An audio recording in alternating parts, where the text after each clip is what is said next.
شہر انقلاب راولاکوٹ میں ہم لوگ ڈی چوک میں موجود ہیں. جو ظالم فورسز ہیں ان کی طرف سے لگاتار نہتی عوام پہ فائرنگ جاری ہے. اسٹریٹ فائر ہے, ٹارگٹ کلنگ ہے. کبھی یہاں پہ کوئی بندہ گر جاتا ہے, کبھی کوئی گر جاتا ہے, کبھی کسی کو کہاں پہ گولی لگتی ہے, کبھی کہاں پہ.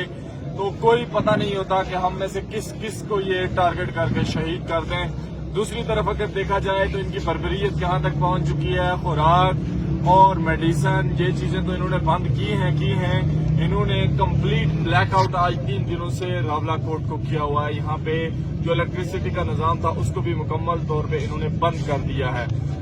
جتنے بھی ہتھ کنڈے ان کے پاس ہیں یہ سب آزما رہے ہیں.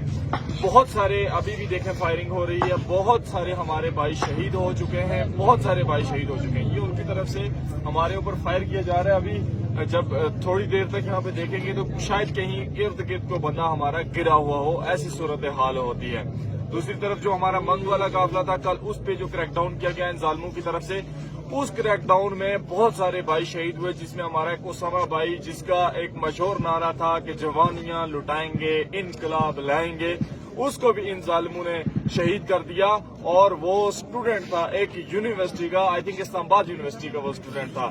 تو ظالموں تم نے طالب علم نہیں چھوڑے. تم مجھے بتاؤ کہ کیا طالب علم دہشت گرد ہوتے ہیں؟ کیا طالب علم دہشت گرد ہوتے ہیں؟ کیا 5 ماہ کی جو بچی تم نے شہید کی ہے میرپور کے اندر, کیا وہ دہشت گرد تھی؟ وہ تو بول بھی نہیں سکتی تھی. مسئلہ صرف اور صرف یہاں پر یہ ہے کہ اس قوم کو دبا لینا. حق کی آواز کیوں بلند ہو رہی ہے؟ لگاتار فائرنگ ہو رہی ہے.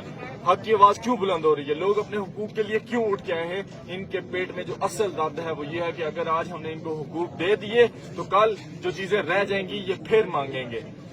پہلی بات یہ ہے کہ ہمیں مظفر آباد جانے سے کوئی نہیں روک سکتا. راولاکوٹ کشمیر کا دل ہے, وہ ہمارا شہر ہے, اس کے اندر کسی کی انویسٹمنٹ نہیں ہے, ہمارے لوکلز کی انویسٹمنٹ ہے, ہمارے لوکلز کا شہر ہے.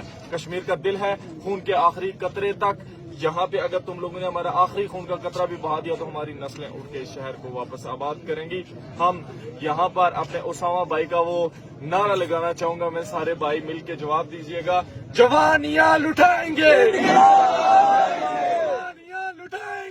انقلاب لائیں گے, لٹائیں گے, انقلاب لائیں گے. نعرہ کشمیر, نعرہ کشمیر, نعرہ کشمیر.